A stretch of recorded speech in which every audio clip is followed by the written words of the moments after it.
오후 한 6시 정도 되면 KBS에서 열린 음악회를 하는데 아주 잘 봅니다. 그런데 언제부턴가 KBS 열린 음악회를 안 보고 어디를 보느냐면 나 가수라고 하는 프로그램을 봅니다. 나 가수. 나도 가수다 이거죠. 그런데 거기에 보니까 생판 한 번도 얼굴도 이름도 몰라요, 얼굴도 몰라요. 그런 가수들이 나도 가수다 나와서 노래를 하는데 얼마나 잘하는지 모르겠어요. 인순이 같은 대단한 가수도요 그냥 끝까지 가지 못하고 떨어지고요. 나는 그래서 이 설교 본문을 여러 좀 설교 제목이 좀 길었는데 나 소금이다. 나 소금. 나도 소금이다. 뭐 세상 사람들이 뭐 알아주건 말건 간에 나도 하나님이 알아주는 소금이다. 이런 자부심과 긍지가 여러분에게 있기를 바랍니다. 소금이 얼마나 중요하냐를 우리가 알아야 되겠습니다. 이 시대가 소금이 싸구려가 되는 것이 사실은 우리가 굉장히 생각할 일이죠. 그러니까 옛날에는 이 돈보다도 소금이 굉장히 귀했어요. 이거 소금 없으면 죽기 때문에 무지무지에 귀했습니다. 그래서 노마가 가는 곳에는 길이 닦아지는데 군대를 투입하고 소금을 운반하기 위해서 길을 만들었다고 할 만큼 세계의 모든 길은 노마로 통한다고 하는 그 이면에는 이 소금 운반이 굉장히 중요하기 때문입니다. 여러분 요즘 뭐 음료수 같은 거 뭐 신자니까 소주는 안 마시겠죠? 음료수만 마실 때 건배하고 이렇게 마시잖아요. 이 건배 풍속도 사실은 소금에서 나온 겁니다. 이것은 문명이든 간에 미개인이든 간에 지금부터 한 300년 전까지만 해도 소금이 너무나 귀해가지고 가난한 집에서는 소금을 국가에서 배급받는데 어떻게 할 수가 없어요. 그래서 어떻게 하냐면 오줌을 전부 다 모아가지고 소금을 공급하기 위해서 저는 월남전에서 그 이제 너무나 그거 하면 자기 오줌을 이렇게 마셨다는 말도 저는 들었습니다. 나는 한 번도 못 마셔봤어요. 근데 그런 이야기를 들어봤습니다. 너무나 막 목이 타고 또 소금에 절제력이 모자라면 오줌을 마시는 거예요. 근데 온 식구가 오줌을 모아가지고 소금을 공급하기 위해서 컵에다 담았는데 다들 어린아이들도 안 마시려고 그러죠. 이제 시집 온 세대들도 안 마시려고 그럽니다. 그러면 가장에 온 식구를 모아놓고 먼저 딱 건배, 건강을 위함이다. 건배란 말은 건강을 위해서라는 뜻입니다. 건강을 위해서 마시자. 그리고 가장이 먼저 꿀꺽꿀꺽 마십니다. 그리고는 옆에 있는 사람 자기 아들이 마시나 안 마시나, 어린아이가 마시나 안 마시나, 새 시집 가시 좋은 며느리가 마시나 안 마시나 그것을 감시 감독하면서 마셨기 때문에 거기서 건배라는 풍속이 나온 겁니다. 그러니까 이게 소금이라는 것이 얼마나 귀하냐. 우리 몸에 소금의 절대량이 없으면 사람이 생명을 유지할 수 없습니다. 우리 보면은 약 5g 정도 아주 미미한 양의 소금이 절대량이 한 4g, 5g 정도 소금, 이게 아주 우리 엄지손가락만한 양이지만 이것이 없으면 생명을 유지하지 못합니다. 죽습니다. 근무력증이라는 거, 임병현 씨가 옛날에 한때 근무력증 때문에 아무것도 못하고 이렇게 있었는데 소금의 절대량이 모자라면 근무력증이 생겨서 뭐 장미란 같은 역도 선수도 이 소금의 절대량 한 5g 정도 이것이 모자라면 근육에 아무 힘도 쓰지 못하는 손가락 하나도 옮길 힘이 없게 되는 겁니다. 이 소금이라는 게 무지무지하게 귀한 겁니다. 오늘 본문을 마태복음 5장 13절에는 압축경으로 나왔습니다. 그런데 마태복음 5장 1절부터서 12절까지 8복을 말씀하십니다. 8가지 복에 대해서 말씀하십니다. 그리고 13절에서 너희는 세상의 소금이다 이렇게 말씀했습니다. 그 내용을 잘 알아야 됩니다. 하나님 앞에 8가지 복을 받은 사람, 그것은 뭐 돈이 많다, 뭐 성공했다 그런 복이 아닙니다. 심령이 가난한 자, 뭐 온유한 자, 뭐 의를 위하여 핍박을 받는 자, 화평케 하는 자, 뭐 이러한 우리의 내면에 성도가 가져야 될 그런 어떤 성품, 어떤 그런 요소 8가지를 복이라고 말했습니다. 그리고 그 8가지 복을 다 받게 되면 그 사람이 소금이 된다는 뜻입니다. 소금이라고 하는 것은 존재의 값이 아닙니다. 자기 희생을 통해서 역할의 값을 이야기하는 겁니다. 소금이 자기를 희생해서 맛을 내거나 썩음을 방지하는 그런 역할을 하지 않으면 소금은 있으나 마나하다는 겁니다. 그래서 소금의 값은 역할의 값입니다. 존재의 값이 아니라. 그러면서 너희들은 8가지 복을 받으면, 마태복음 5장에서 8가지 복을 다 받으면 그 사람이 바로 소금이다. 자기 자신을 희생해서 무엇인가 역할을 할 수 있는 사람이 된다. 그런 말씀을 지금 하신 겁니다. 한번 따라서 합시다. 나는 소금이다. 그 말 뒷면에는 마태복음 5장을 그대로 해석하면 8가지 복을 받은 사람이다. 그런 뜻입니다.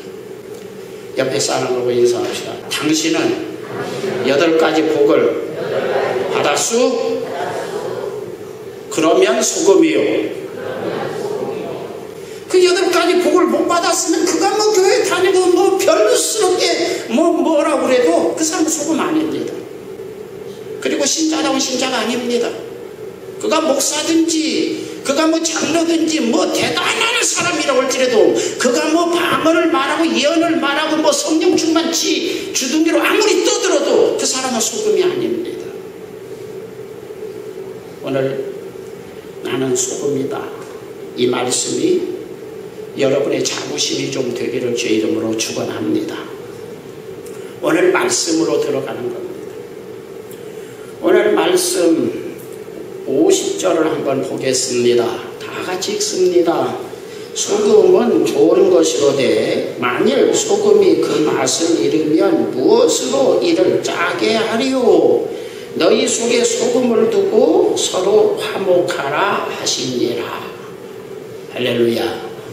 여기에서 너희는 세상의 소금이다. 그 말씀과 함께 화목이라는 말이 딱 강조되고 있습니다. 이 화목이라고 하는 말, 에이데네는 이웃에게 칼을 빼지 않는 겁니다. 여러분 왜 칼을 뺍니까? 호랑이나 사자가 으르렁거리고 이빨을 내밀고 막 발톱을 세우는 이유가 뭡니까? 내가 잡아먹기 위해서, 내가 그것을 뺏고 내가 소유하기 위해서. 사람도 칼을 빼고 막 대들고 뭐 공격하는 것은 누군가 옆에 있는 누군가의 것을 뺏고 내 것으로 만들기 위해서 우리는 칼을 빼고 발톱을, 짐승이라면 발톱을 세우고 이빨을 세우는 겁니다. 이 화목이라고 하는 에이데네는 이웃에게 칼을 빼지 않는 겁니다. 이웃을 화나게 하지 않는다. 화평을 만들어낸다. 평화를 길러내는 평화의 양육자 또는 평화를 깨는 사람하고 맞받아 싸우는 사람, 평화를 위해서 싸우는 사람, 이런 뜻을 가지고 있는 게 에이데네입니다. 이 에이데네라고 하는 단어는 로마서 12장 18절에도 똑같은 단어가 쓰였습니다. 거기에 18절 19절 제가 있습니다. 할 수 있거든 너희로서는 모든 사람과 더불어 화목하라. 내 사랑하는 자들아 너희가 친히 원수를 갚지 말고 하나님의 진노하심에 맡기라. 기록되었으되 원수 갚는 것이 내게 있으니 내가 갚으리라. 주께서 말씀하시니라. 이 말씀은 그 로마서 12장 14절에 보면 핍박하는 자 너는 맞받아쳐서 저주하지 말고 축복을 해줘라. 16절에는 돈이 있고 권세가 있다고 높은 척하지 말고 가난한 자, 권력이 없는 자보다 더 낮은 자리로 네가 내려가서 내 스스로 내려가서 그 사람 앞에서 잘난 척하지 말라. 로마서 12장이 그렇게 되어 있습니다. 14절, 16절 그리고 18절에서 지금 할 수 있는 대로 너는 내 주변에 있는 모든 사람하고 화목하라. 이게 14, 16, 18 좀 한 절씩 뛴 겁니다. 그런 내용으로 되어 있습니다. 다시 말하면 마가복음 9장 50절은 사실은 소금이라는 말의 강조점이 어디 있냐면 화평이라는 말하고 연결되어 있고 성경 전체 신약 성경 예수님의 소금 이론은 그 말씀이 요약입니다. 화평케 하는 겁니다. 자, 마가복음 9장 42절 한번 읽습니다. 시작.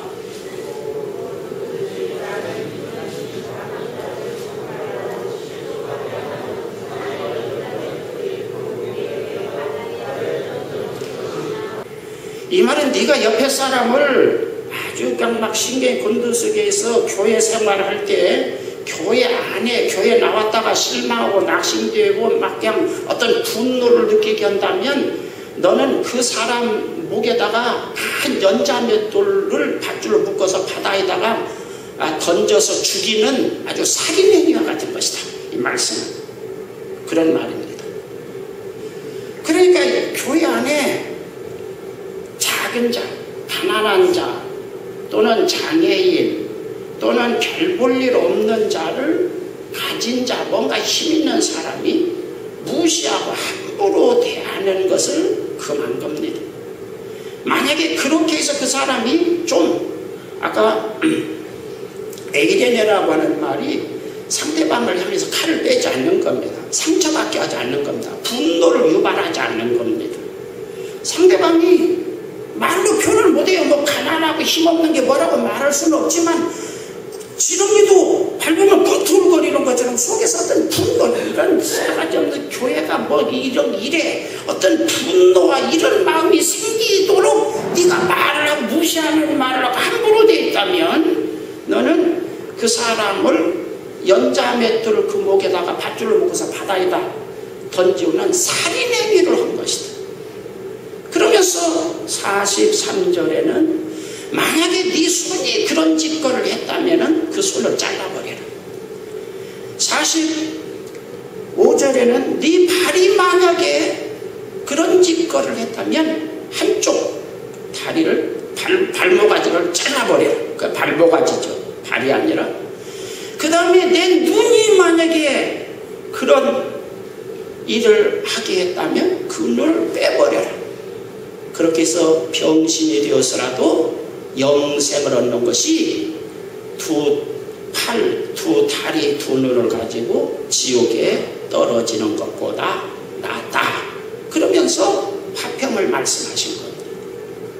대강 이해가 되시면 되고 성경을 굉장히 잘 어떤 한 구절만 가지고 이해하면 안 됩니다. 지금 이게 논리적으로 지금 순서를 따라서 예수님이 한 자리에서 설교하신 내용입니다.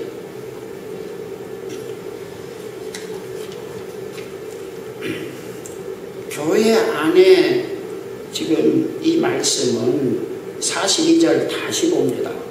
나를 믿는 이 작은 자들이라고 말했습니다. 다시 말하면 교회 안에서 여러분들 성경에 잘 오늘 말씀을 주목해 봐야 됩니다. 여기에서 저 세상에서 믿지 않는 작은 자, 가난한 자 무시하고 멸시하는 것도 그만입니다. 그러나 여기서 말씀하는 것은 나를 믿는 이 교회 안에서 구원받은 사람, 하나님의 자녀를 그 사람의 가난한 중에서도 신앙생활을 잘하는 마치 부자와 거지 나사로 비유해서 거지 나사로는 죽어서 어디 갔어요? 천국에 갔어요. 그 부자는 똑같이 하나님을 믿는 사람이지만 지옥에 떨어졌습니다.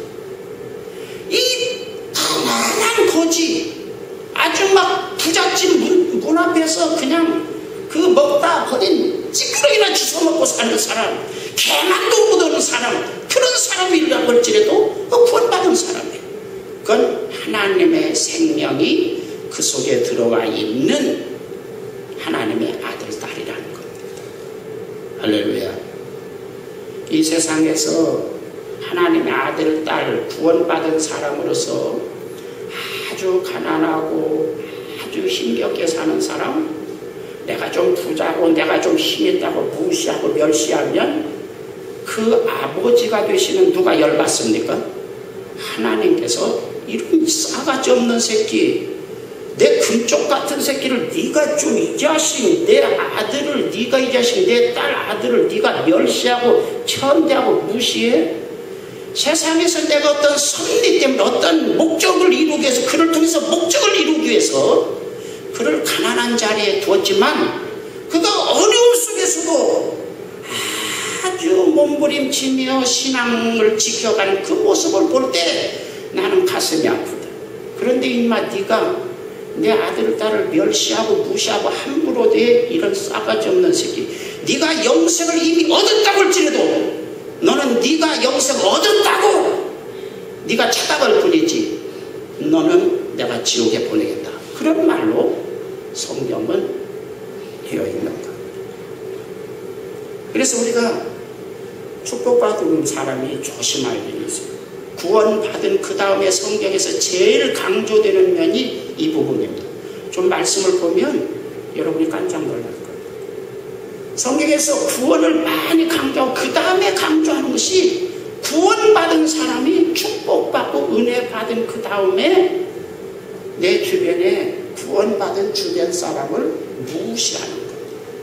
이것은 네가 구원받은 사람이 아니다. 설사 구원받았다고 할지라도 나는 너를 지옥에 던지겠다. 그런 배경을 밑에다가 강력하게 깔고 있는 것. 그래서 우리가 교회 생활할 때 교회 안에서 내가 좀 힘이 있고 돈이 있고 권력이 있으면 조심할 게 있어요. 팔뚝을 잘라내는 것과 같은, 다리를 하나 분질르는 것과 같은, 스스로 자기 다리를 잘라내는 것과 같은 피나는 노력을 해야 됩니다. 혀를 깨물고라도 옆에 있는 사람을 함부로 대하거나 무시하는 마음이 생기지 않도록 존중해서 대할 수 있도록 여러분이 혀를 깨물고라도 여러분 자신을 훈련하지 않으면 성경은 지옥 간다는 말을 아주 예수님은 여러 차례 말씀한 겁니다. 48절 읽습니다. 시작.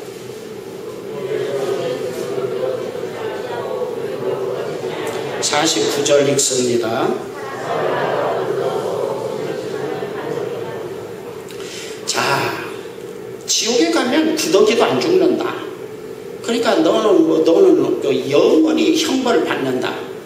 49절, 지옥에서 형벌은 얼마나 대단하느냐.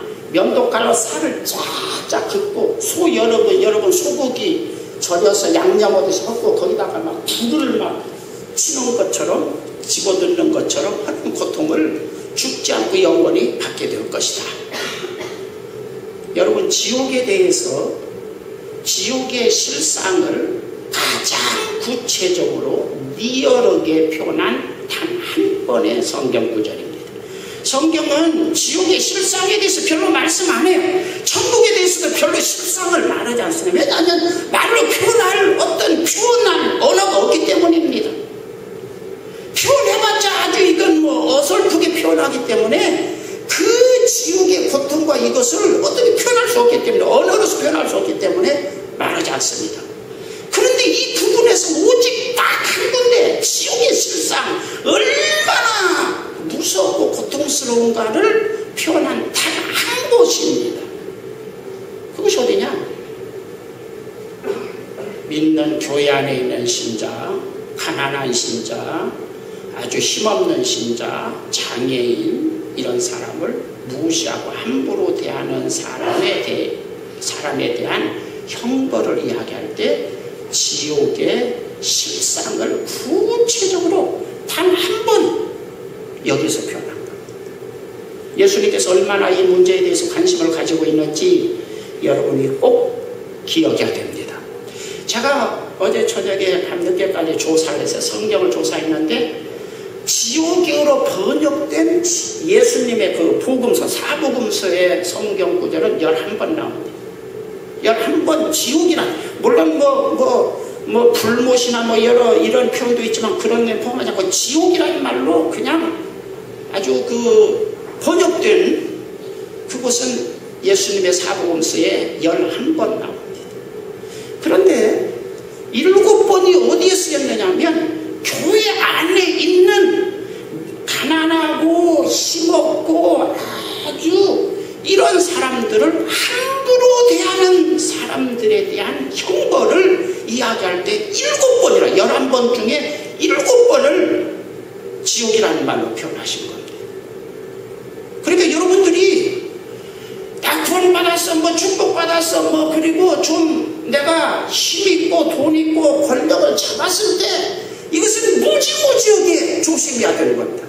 자기 스스로가 팔을 잘라내고 다리를 잘라내고 자기 눈을 빼내는 것처럼 아주 막 무지무지하게 엄하게 자기 자신을 다스려서 옆에 있는 교회 안에 있는 가난한 자, 힘없는 자 이런 사람을 함부로 말하거나 대하는 말이나 태도가 나오지 않도록 자기 자신을 감시에 감독하지 않으면 너는 지옥에 보내겠다. 그런 말로 지옥이라는 말이 예수님의 사복음서에 7번을 여기에 사용했습니다. 11번이라고 하는데 그 다음에 2번은 언제 사용했느냐? 12사도를 전도 파송하시면서 설교할 때 사람의 비위를 맞추지 말아라.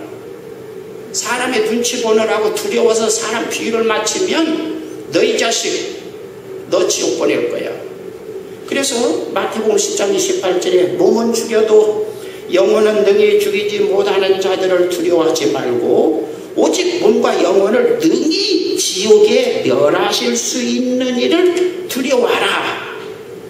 이렇게 말해서 설교자에게 너 지옥 갈 너희 자식 설교 함부로 막하면 너 지옥 갈 거야. 사람 두려워하지 말고 복음을 제대로 증거해.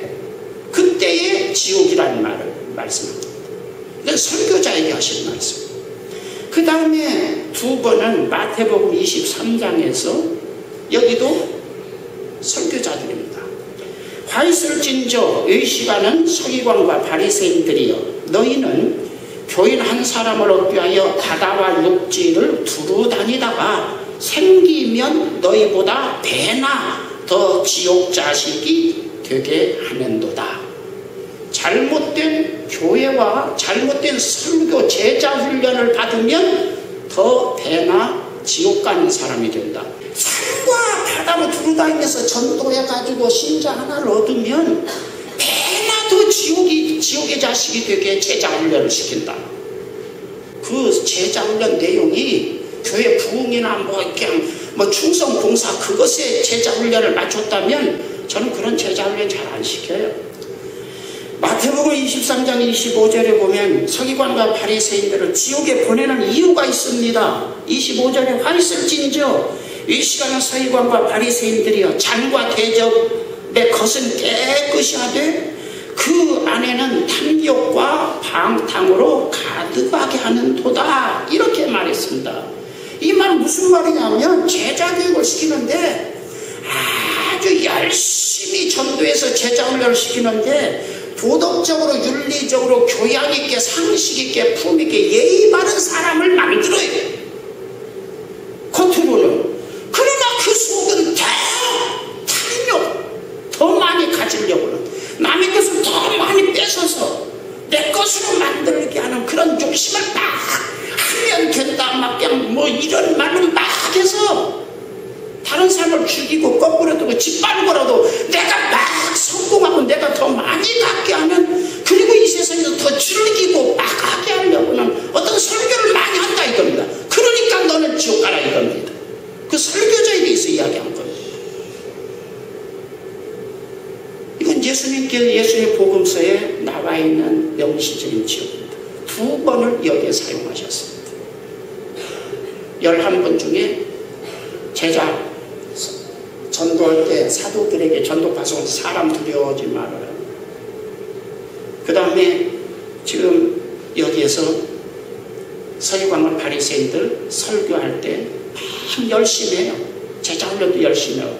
그런데 그것이 겉사람, 육은 잘 품이 있고 교양 있고 예의 바른 사람으로 만들어요. 아, 그 집사님 정말 예의 바르고 아주 교양 있고 품이 있는데요.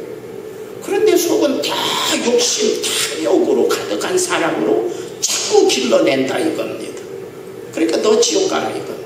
다른 사람 지옥 가게 만드는 너도 지옥 가, 그놈도 그 사람들 지옥 가게. 그런 말에 지옥을 사용하셨어요. 그런데 그보다 교회 안에서 믿는 신자 중에 가난하고 힘없고 아주 그 장애인, 아주 볼 때 초라한 사람, 이런 사람을 내가 돈 있고 권력 있으면 여보세요 김집사 이리 와, 뭔 집사가 이 땅이야 막 함부로 말하는 그 사람을, 그렇게 말하는 그 부자 권력 있는 사람을 지옥에 보내겠다라고 하는 말을 7번이나 예수님이 사용하셨다. 그러면 얼마나 이게 무서운 말인가 잘 이해를 해야 됩니다. 그 다음에요, 또 마태복음 25장에 보면 직접적으로 언급은 안 하셨지만 양과 염소의 비유에서 네 주변에 굶주리고 못 마시고 헐벗고 병들고 이런 사람을 돌보지 않는 사람, 교회 안에서 만약에 신자들 중에 그런 걸 돌보지 않는 사람, 그 사람은 염소다. 네가 만약에 힘있거든 그런 사람을 할 수 있는 대로 돌보고 마음을 쓰고 존중하고 하나님의 아들, 딸이라고 하는 입장에서 귀히 여기면 너는 양이다. 양과 염소를 그렇게 이야기합니다. 저는 어렸을 때 신앙생활하면서 목사에게 말 안 들으면 염소 신자고 순종 잘하면 양이다.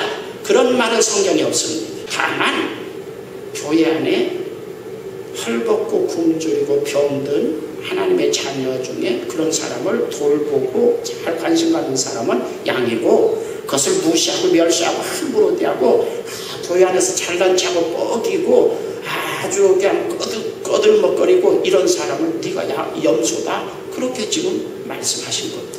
그리고 이 사람은 반드시 지옥 간다. 그렇게 말씀하신 겁니다. 거기에서도. 그러면 신약성경에서 지금 복음서에서 예수님의 언행을 기록한 복음서에서 이 지옥이라고 하는 말이 어디에 주로 사용되었는가를 여러분들은 지금 감을 잡았을 겁니다. 한번 옆에 사람한테 한번 물어봅시다. 감 잡았소? 군대 가면 저는 작전계, 정보계 계통에서 군대를 했어요. 사병이거든요. 그러니까 무전기를 항상 거의 작전에 나가면 월남전에서도 무전기 같은 걸 항상 거의 놓지 않고 무전기하고 살았어요. 뭐 통신병도 무전기를 살지만 이 작전 계통에 있는 사람은 항상 지도하고 무전기를 가지고 있어요. 거기에 보면은 무전기가 날라오는데 무전 나오는데 막 헬리콥터 소리 시끄러우면 무슨 말인지 모르겠어요. 다만 감 잡았다 5번, 아 대강 알아들었다 5번입니다. 뭐라고 말하는지 자세히 모르지만 아 감 잡았다 5번 그리고 하는 거. 그 감을 정확히 잡아야지. 엉터리 감을 잡으면 이건 곤란합니다. 옆에 사람 한번 다시 물어봅니다. 감 잡았어? 대강 이 말씀이 성경에서 지옥을 지금 예수님께서 말씀하실 때에 11번이나 말씀하셨다. 또 마태복음 25장 직접적으로 치고자 않으셨다고 할지라도 거기에 그런 지옥을 암시하는 내용은 교회 안에 믿는 사람 중에 약하고 가난하고 아주 하찮은 사람을 함부로 대하거나 함부로 말하는 사람에 대해서 예수님께서 사용하셨다. 잘 이해하셨습니까?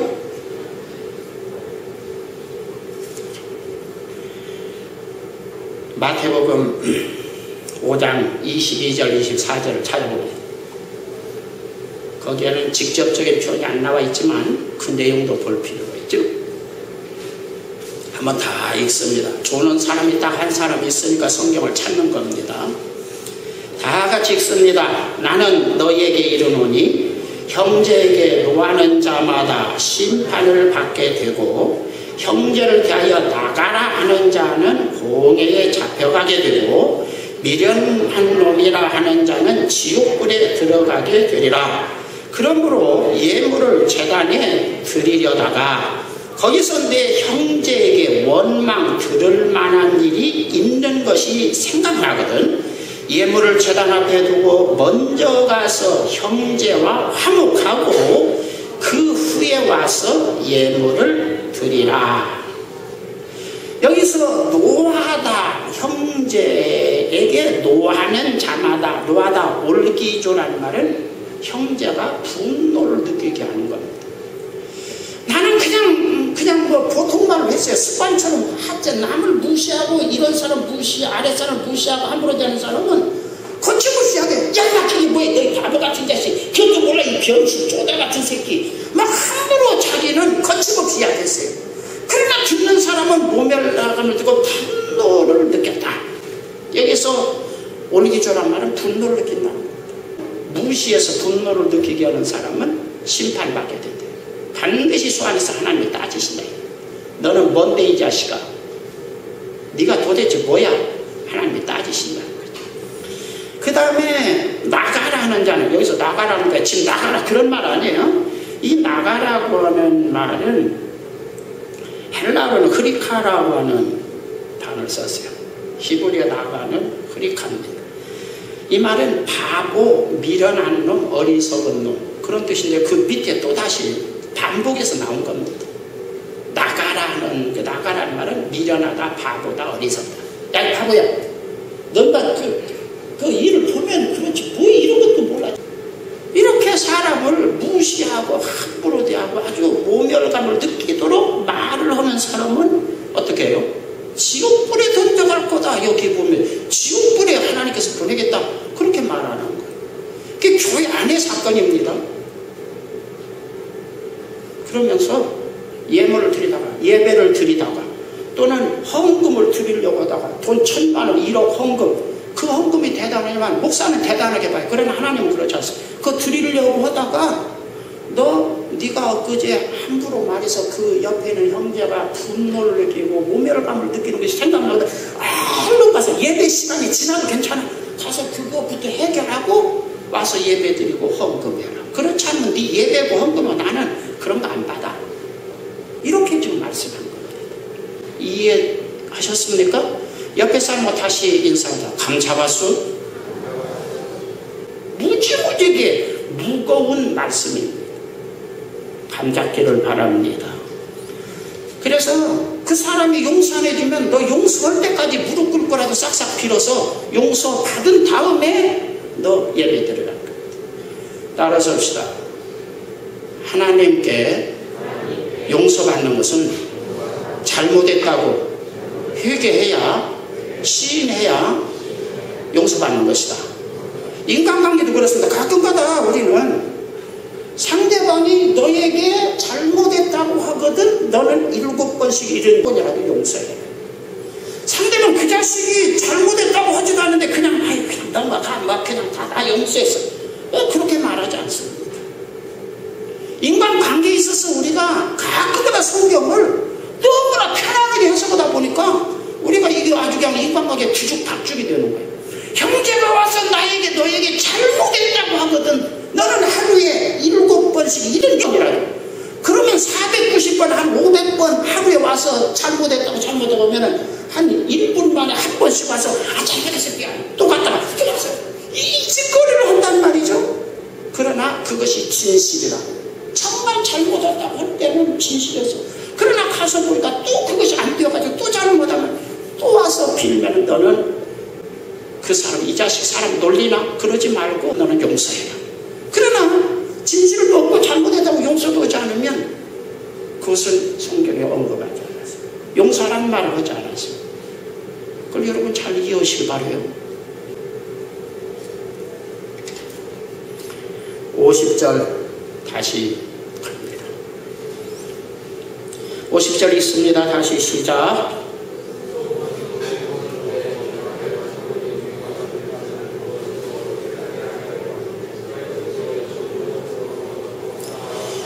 자, 거기 보니까 소금을 어떻게 하고 두고 그 부분이 좀 해석이 필요해요. 이 두고란 말, 에코란 말은 붙잡다, 자각하다, 마음에 간직하다, 매달리다, 소유하다, 그런 뜻을 가지고 있어요. 그러니까 붙잡다, 자각, 스스로가 깨닫다, 자각, 그런 뜻을 가지고 있고, 그 다음에 매달리다. 그게 안 되어서 막 매달려서 이거 귀중한데 내가 이게 안 되어서 하나님 이거 좀 되게 해주세요. 어떤 그런 세계를, 이게 소금의 정신, 말하자면 여기서 말씀하는 것은 이 소금, 너희는 세상의 소금이다. 그러면 소금이라는 건 뭐냐? 그럴 때에 마태복음 5장에서는 8가지 복을 다 받은 사람이 소금이고, 제대로 된 신자가 소금이고, 이 사람은 만일은 소금이라는 것은 옆에 있는 교회 안에 있는 약한 자, 연약한 자, 보잘것없는 자, 하찮은 자, 그냥 함부로 대해도 될 만한 자, 이런 사람을 함부로 대하지 않는 것이 곧 짠맛을 가지고 있는 소금이다. 그것을 못 아는 사람은 맛을 잃은 소금이다. 이렇게 지금 말씀하고 있는 겁니다. 만일은 소금에 대해서 잘 이해하셨습니까? 우리는 가끔가다 성경을 쳐도 소금은 짠맛이 있습니다, 맛을 냅니다, 그렇게 해석할 수도 있지만, 지금 여기에서 그런 이야기 접근 안 해요. 성경을 그대로 앞뒤 문맥을 따서 보면은 옆에 있는 구원받은 하나님의 아들, 딸, 하나님의 아들, 딸에 내 아들이야, 가난해도. 그런데 네가 나 왜 무시해? 이 새끼 싸가지 없는 새끼, 왜 그건 내 아들이야, 내 딸인데 네가 왜 무시해, 이 새끼야. 내가 세상에서 믿는 자의 본이 되기 위해서, 거짓 나사로, 부자와 거짓 나사로에서, 거짓 나사로는 가난한 속에서 믿음을 지키는 것이 얼마나 귀하냐의 본보기가 되는 설교자입니다. 그 사람은 무언의 설교자예요. 목사가 입으로 설교하는 이상의 설교를 하고 있는 거예요. 믿음이라는 것을, 구원이라는 건, 영생이라는 것을 가장 큰 복이고, 아무리 가난해도, 아무리 얻어먹고 막 개같이 살아도, 개만도 못하게 살아도 이 믿음은 지켜야겠다라고 하는 것을 우리에게 시범적으로 생활로 보여준 것이 거짓 나사로예요. 할렐루야. 그 필요상 거짓 나사로를 하나님은 그렇게 가난하게 하신 거예요.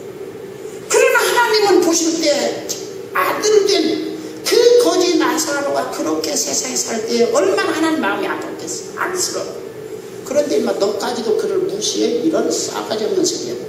이런 어떤 하나님의 사람이 발동하기 때문에 무지무지하게 엄한 말씀으로 지옥이라는 것을 거기다가 반드시 막 붙여서 지금 말씀하고 있다, 이 말이죠. 한번 옆에 사람 다시 물어봅니다. 감 잡아수?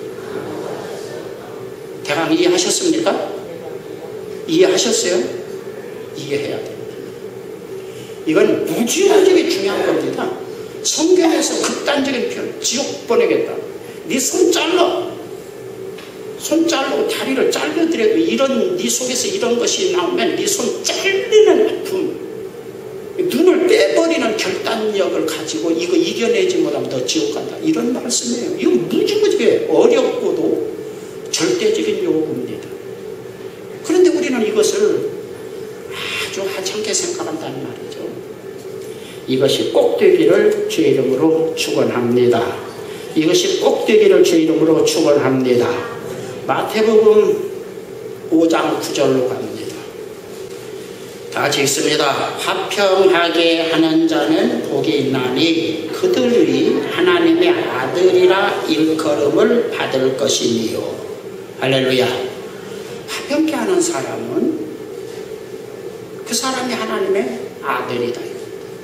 만약에 자꾸 상대방의 분노를 일으키고 자꾸 더 가지려고 뺏어서 막 그냥 싸움을 일으키고 막 이렇게 다툼을 일으킨다면 그 사람은 누구 자식이다? 마귀 새끼다. 마귀는 자식이 아니라 마귀 새끼죠. 마귀 새끼다. 그런 표현을 지금 하신 것입니다. 지금 만일은 소금이 뭐예요? 지금 말하자면 교회 안에 믿는 자, 교회 안에 있는 믿는 자 중에 약한 자, 아주 힘없는 자, 장애인, 이런 사람을 함부로 대하고 무시하고 그런 태도, 언어를 사용하는 자를 만일은 소금이라고 저 앞에서나 뒤에서나 지금 말씀하고 있는 그 뜻을 정리하면 잘 이해하셨습니까? 잘 이해하셨어요? 우리 한글에서 아침이라는 말이 있습니다. 마침과 아침은 형제간입니다. 어둠이 맞춰지면 빛의 시작하는 것을 아침이라고 말합니다. 그래서 마침과 어둠의 마침과 빛의 시작, 그래서 마침과 아침, 형제간입니다. 자, 아침을 언제부터 아침이라고 하느냐, 이렇게 정리했습니다.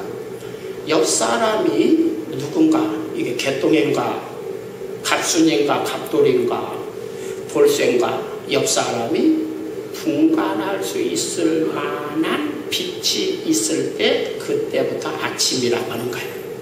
잘 이해하셨습니까? 우리는 아침이 언제부터 아침이냐고 하는데 오늘 시간 8시도 아침이고 6시도 아침이고 7시도 아침이고 언제부터 아침이냐 그럴 때 아침을 정리할 때 옆 사람이 갑돌인지 갑순인지 개똥인지 돌쇠인지 분별할 수 있을 만한 빛이 있을 때부터 아침이라고 한다 이거죠. 잘 이해하셨습니까? 그럼 이건 굉장히 중요합니다. 보십시오.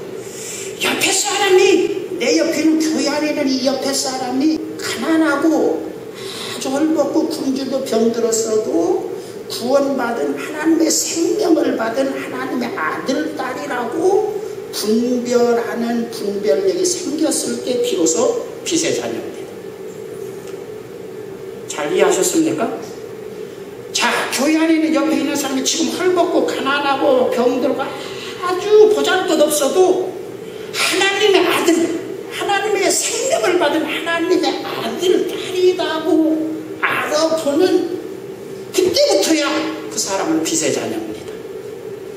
그것을 몰라보는 사람은 교회 안에 직분이 뭐든 간에 그는 암흑가의 사람입니다. 암흑가라고 말해야 되겠죠. 조폭들 암흑가.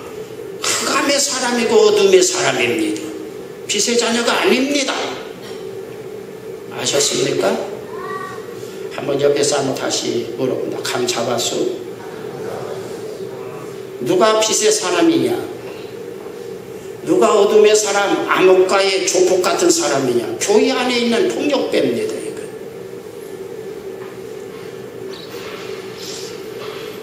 이런 믿음이, 이런 분별력이 여러분에게 있기를 주의 이름으로 축원합니다. 예수님이 지옥과 연결시켜서 극단적으로 말씀하신 것은 이것이 중하기 때문입니다. 또 그 다음에 이것은 굉장히 어렵다는 겁니다. 팔뚝을 잘라내고 다리를 잘라내고 눈을 하나 뽑아내는 것보다 어쩌면 더 어려울지 모릅니다. 그래서 이것을 신경 쓰고 마음을 쓰고 내 힘으로 안 되니까 은혜를 받아야 되기 때문에 기도해서 은혜를 받고 성령 충만을 받아야 됩니다. 그런 사모하는 마음이 여러분에게 있기를 주의 이름으로 축원합니다. 주의 은혜와 사랑을 감사